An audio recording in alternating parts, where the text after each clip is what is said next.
Sementara itu pemirsa, meski telah membubarkan tim Maleo Polda Sulawesi Utara, masih memiliki satuan tugas khusus untuk tangani kriminalitas di wilayah Sulawesi Utara.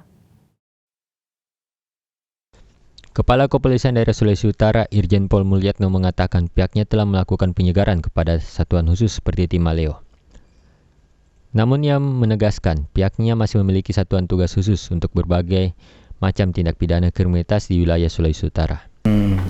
Sesuai dengan kebutuhan organisasi ya, jadi pembubaran ini sebetulnya bukan hal yang aneh ya, tapi kita akan penyegaran kembali supaya nanti juga akan kita aktifkan organisasi yang ada untuk lebih efektif dan lebih efisien gitu. Untuk penanganan kriminalitas tetap jadi prioritas. Oh, pasti, karena itu kan untuk pelayanan masyarakat ya, jangan sampai dengan pembubaran itu terus semakin banyak tindak pidana. Justru kita akan aktifkan, berdayakan satgas-satgas yang sudah ada di internal kita gitu.